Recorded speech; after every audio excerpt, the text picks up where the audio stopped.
The series begins with a stark and vivid introduction to the world of the Badlands. This dystopian landscape is not merely a visual backdrop, but a harsh reflection of the society that now exists. Set sometime in a distant future where modern civilization has collapsed, the world is now controlled by feudal lords known as barons. Each baron rules over a specific section of the land, controlling resources such as opium, oil, and food. The population is largely divided between the baron's subjects, who work the land, and the warriors, called clippers, who serve as enforcers and protectors. The barons have outlawed firearms, leading to a society that relies on martial prowess and blade fighting. This decision also preserves the central tension of the series, where conflicts are resolved through hand-to-hand combat, adding to the show's unique style. We meet as Sonny, a clipper who serves Baron Quinn, the most powerful and feared baron in the Badlands. Sonny is immediately shown as a man of action and immense skill. The series opens with him riding through a barren wasteland, tracking a group of nomadic bandits. The camera work here emphasizes the desolation of the Badlands, setting a tone of bleakness and violence that permeates the show. Sonny finds a scene of massacred dead people who killed by nomads,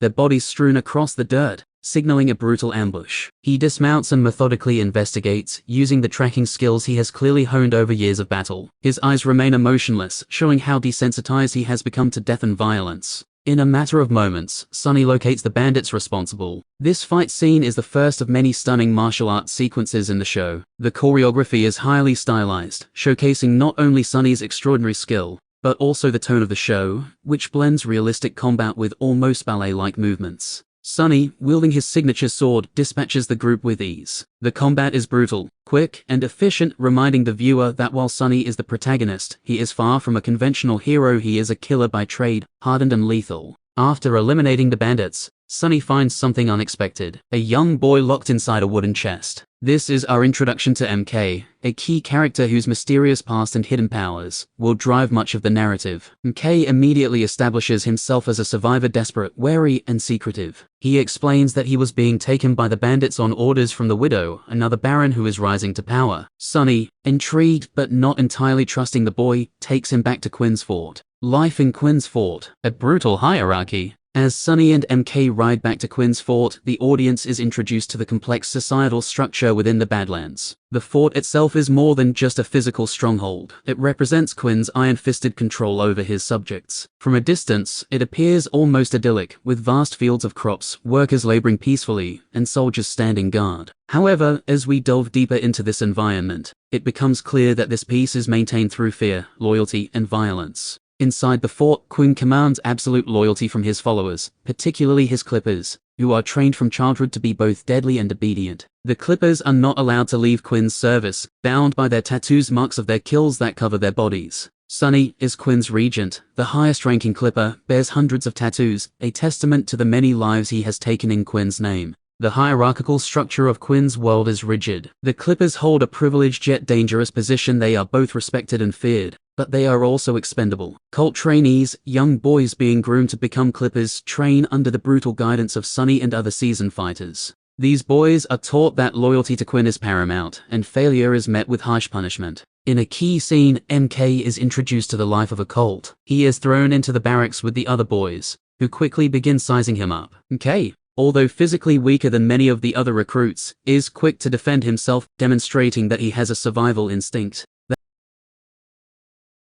that has kept him alive thus far. The life of a cult is unforgiving, and MK immediately realizes that he will need to fight not just for respect, but for survival. Baron Quinn, the charismatic tyrant. At the center of the power structure is Baron Quinn, a figure who blends southern charm with ruthless ambition. Quinn's presence is magnetic, and his ability to inspire loyalty is key to his dominance over the Badlands. He rules his territory with absolute control, demanding loyalty from his subjects, and fearing no opposition, at least until now. We see that Quinn is beginning to face challenges to his reign, both external and internal. In one of his early scenes, Quinn presides over a lavish dinner with his closest advisors, including Sonny and his son Ryder, who is meant to be Quinn's successor. During this meal, Quinn delivers a speech about strength, loyalty, and the future of the Badlands. His charm is palpable, as is his menace. He speaks with the confidence of a man who has fought his way to the top, but beneath this exterior, cracks begin to show. Quinn's most pressing concern is his health. We learn that he is suffering from debilitating headaches,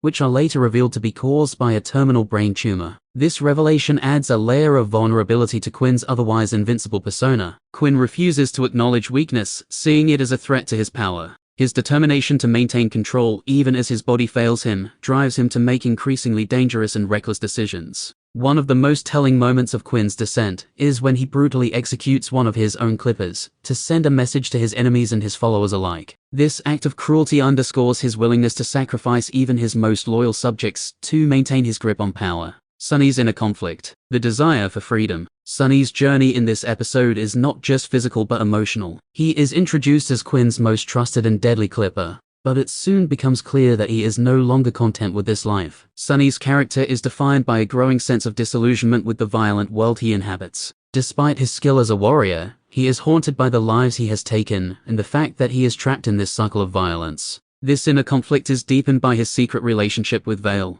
a healer who lives within Quinn's territory. Vale represents everything that Sonny desires: peace, compassion, and a life free from the bloodshed that defines his existence. Their relationship is not only romantic, but also symbolic. Vale offers Sonny a glimpse of a different future, one where they can live free of the Baron's control. In one of the episode's quieter, more intimate moments, Vale reveals to Sonny that she is pregnant. This revelation is a turning point for Sonny. The prospect of fatherhood awakens a stronger desire to escape the Badlands, as he does not want his child to grow up in a world of violence and death. However, the obstacles to freedom are immense. As a clipper, Sonny is bound to Quinn's service, and leaving would mean not only betraying the Baron, but also risking his life. Sonny's contemplation of freedom is also influenced by MK's stories of Azra, a mythical city beyond the Badlands. MK claims to be from Azra, and while many dismiss it as a legend, the idea of a place untouched by the Baron's cruelty resonates deeply with Sonny. Azra represents hope, escape, and a life beyond the constant killing. MK's power and the myth of Azra. MK is not just an ordinary boy, he harbors a dangerous secret. Throughout the episode, MK tries to keep a low profile, but his mysterious background catches the attention of many, including Sonny. MK carries with him a medallion, which he claims is a symbol of Azra, the fabled land beyond the Badlands. This medallion becomes a key symbol throughout the series, representing hope and a possible escape from the brutal world of the Barons. However, it is not just MK's origins that make him important, it is his supernatural power. In a pivotal moment, MK gets into a fight with another recruit in the barracks. During the altercation, MK is injured, and something incredible happens. His eyes turn black, and he unleashes a force of immense power. This power, which seems to be triggered by pain, allows him to overpower his opponent with unnatural strength. But it is also uncontrollable. Sonny witnesses MK's transformation and realizes that the boy is far more than he appears. MK's power is dangerous both to himself and others, and Sonny begins to understand why the Widow is so desperate to capture him. The mystery of MK's abilities and his connection to Azra will be a driving force in the episodes to come, as both Quinn and the Widow seek to control this powerful asset. The Widow, a new kind of Baron. While Quinn is the dominant force in this episode, the Widow emerges as a formidable antagonist. She is unlike the other Barons, both in appearance and tactics. Where Quinn relies on brute force and fear, the Widow uses cunning and strategy. Her army is primarily made up of young women known as butterflies, who are trained in martial arts and serve as her deadly enforcers. The Widow's goal is not just to overthrow Quinn, but to upend the entire power structure of the Badlands. She seeks to challenge the old order, which is dominated by male barons who exploit their subjects. The Widow's philosophy is one of empowerment, particularly for women, but her methods are just as ruthless as those of her male counterparts. She is willing to kill and manipulate to achieve her ends, making her a complex and dangerous character. In one scene, the Widow's butterflies stage an attack on Quinn's fort in an attempt to capture MK. The fight is brutal and chaotic, with the butterflies using their agility and skill to overcome the more heavily armed clippers. However, their mission ultimately fails when MK escapes and reveals his latent power. The Widow's desire to control MK and use his abilities for her own purposes sets the stage for a larger conflict with Quinn. Quinn's health and the threat of war. As the episode progresses, the tension between Quinn and the Widow escalates. Quinn, sensing that his control over the Badlands is slipping, becomes increasingly paranoid and aggressive. His health continues to deteriorate, with his headaches becoming more frequent and intense. This physical decline mirrors his growing desperation to maintain power. In a private moment, Quinn's doctor reveals the full extent of his condition. He has an inoperable brain tumor. The doctor advises Quinn to step down, but the Baron refuses to accept this diagnosis. For Quinn, admitting weakness is tantamount to defeat. Instead of stepping back, he decides to push forward with plans to expand his territory and crush his rivals, particularly the Widow. This refusal to acknowledge his mortality is central to Quinn's character. He sees himself as invincible, a man who has fought his way to the top, and will not let anything, not even death, take that away from him. His deteriorating health, however, foreshadows his eventual downfall, as his reckless decisions will lead to greater conflict in the episodes to come. Ryder's ambition and conflict with Sunny.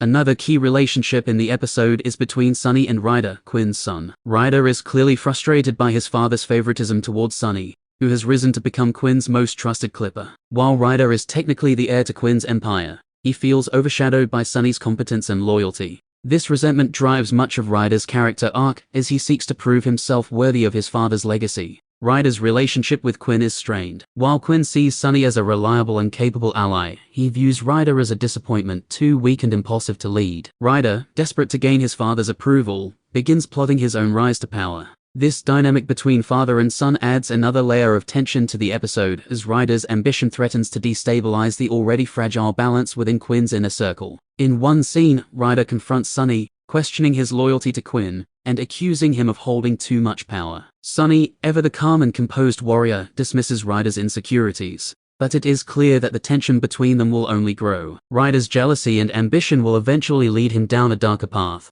one that will have significant consequences for both him and Sunny. The symbolism of Azra, a glimmer of hope. Throughout the episode, the myth of Azra looms large. For MK, Azra represents a place of safety and freedom, a city far from the violence and oppression of the Badlands. His medallion, with its distinctive sun-like symbol, serves as a constant reminder of this fabled place. While most characters dismiss Azra as a mere legend, Sunny becomes increasingly drawn to the idea of finding it. Azra serves as a powerful symbol in the narrative. It represents hope, something that is in short supply in the brutal world of the Badlands. For Sunny, who is trapped in a cycle of violence, the idea of Azra offers the possibility of a new life free from the bloodshed and servitude that has defined his existence. For MK, Azra is not just a place, it is his destiny, the key to unlocking the truth about his origins and his powers. The medallion becomes a recurring motif throughout the series, representing the possibility of escape from the oppressive regime of the Barons. It also connects Sunny and MK, as both characters are searching for something beyond the world they know. This search for Azra will drive much of the plot in future episodes, as Sunny and MK form a bond over their shared desire for freedom. Sunny's decision, stay or escape.